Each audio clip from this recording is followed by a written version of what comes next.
We back with a match review. El Clasico, Real Madrid 3, Barcelona 2. Who played well? Who played poor? Who was to blame? Which manager outshined the other? VAR? Goal line technology? What? We'll dive into it. We'll dive into it for sure. But seeing as I've mentioned goal line technology, I think it's ludicrous. I'll be real. Listen, shout out La Liga. Top quality league. Good football. Top 5 league in the world. For some people, it's number 1. Top 5 league in the world. And in 2024, we still have to discuss.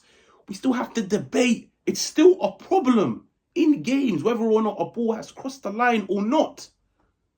There's so much equipment in 2024 for you to throw these problems in the bin. So much.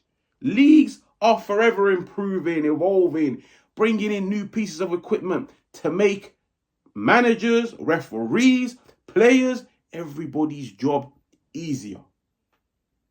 And it's crazy. Why do La Liga have no goal line technology in 2024?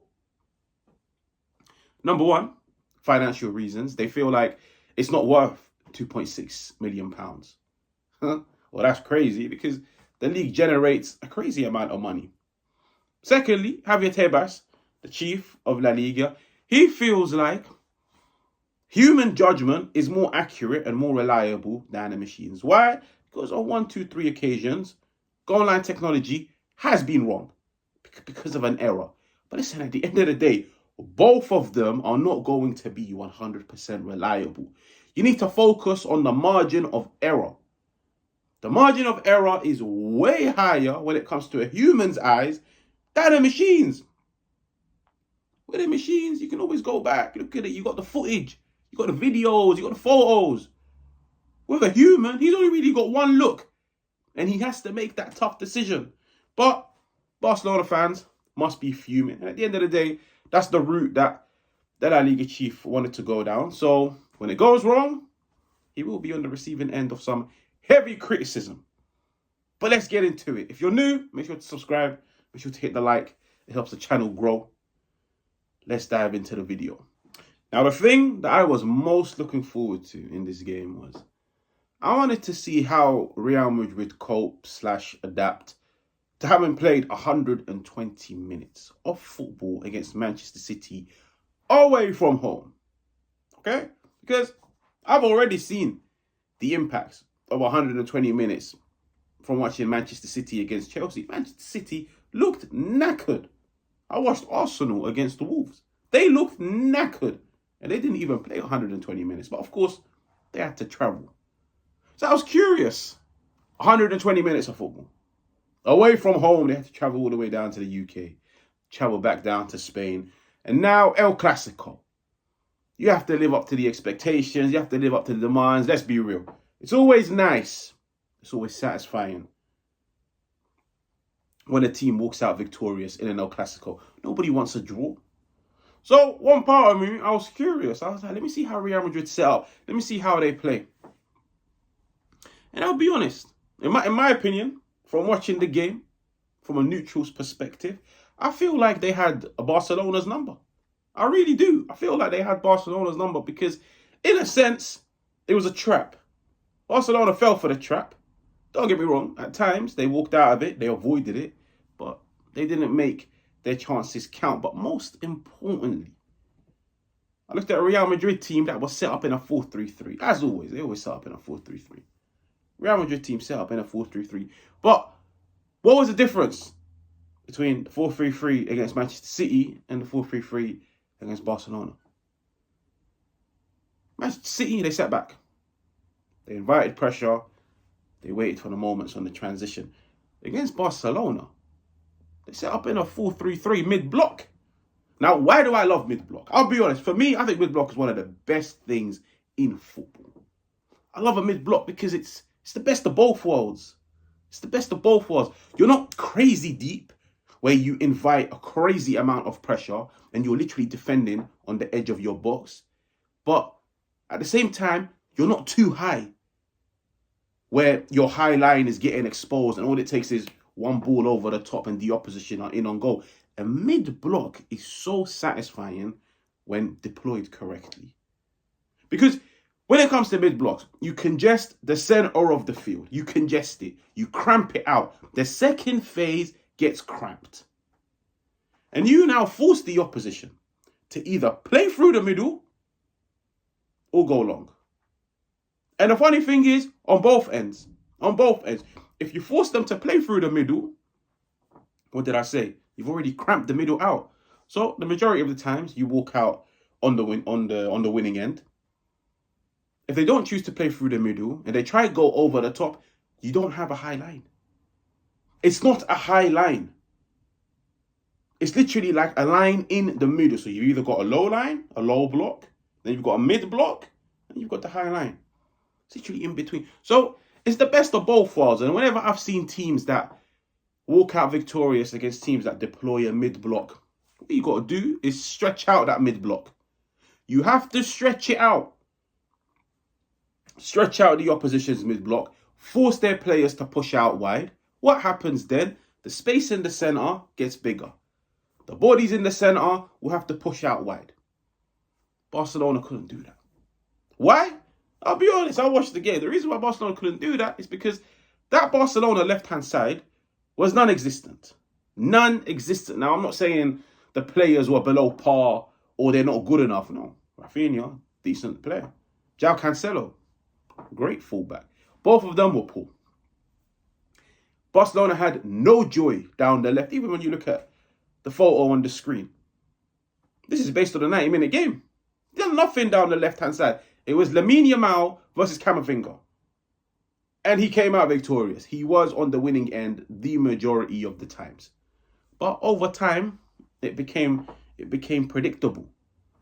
Barcelona like to set up with the whole 3-2-5 in possession.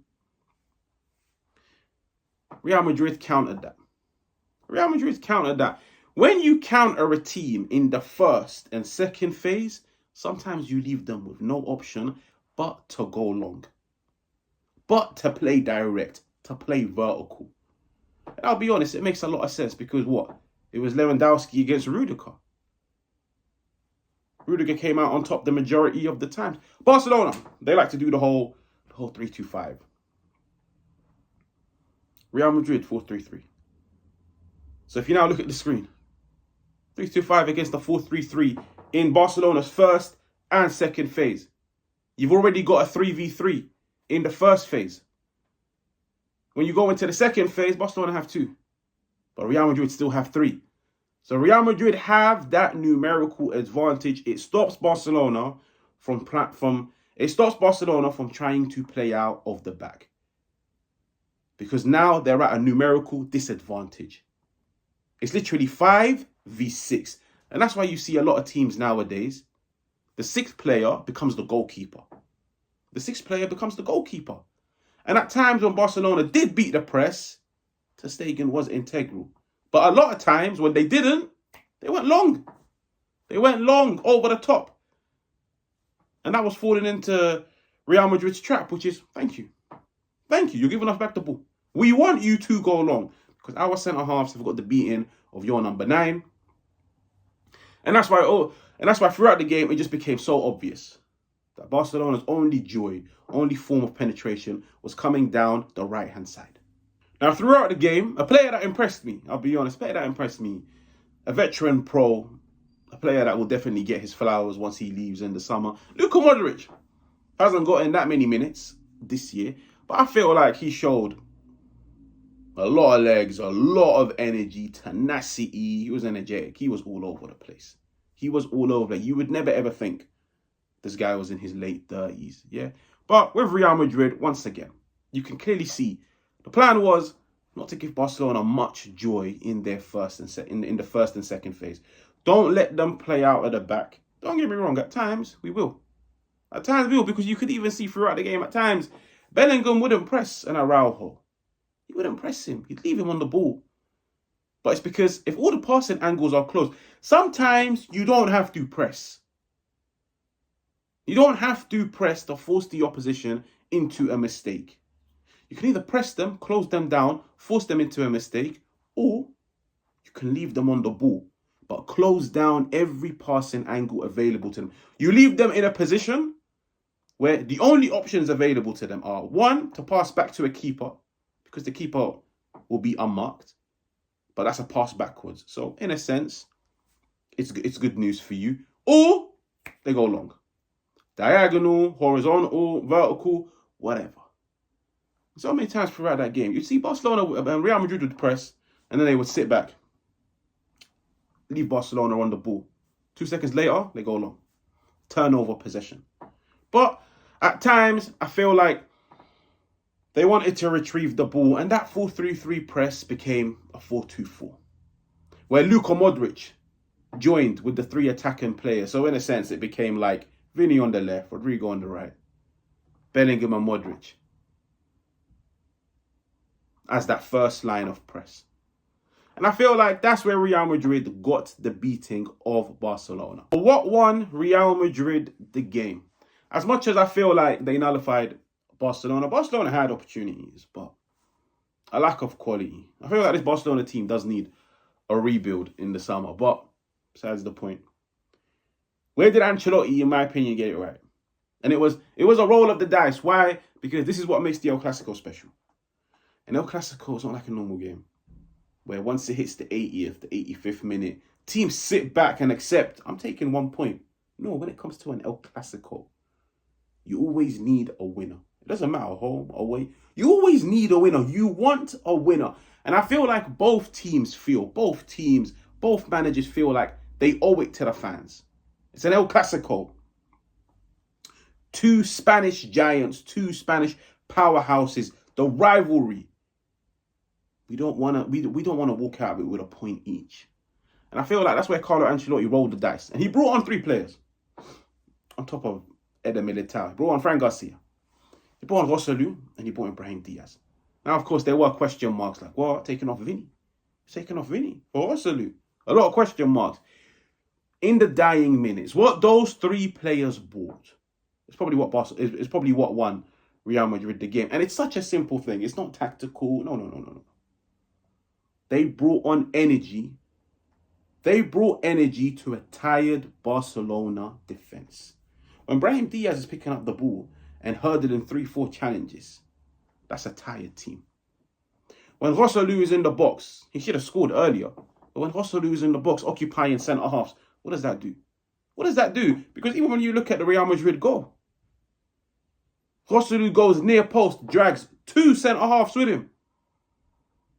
That's what a traditional number 9 does by trade. When a number 9 is on the pitch, their presence attracts attention. It occupies centre halves, even if they don't get onto the ball. Their presence, their positioning will occupy centre halves. He drags 2. What does that leave at the back post? A Jude Bellingham, open to gate crash into the box, put it into the top corner. Those small things can decide a game. Those small things are the difference between 1 point and 3 points.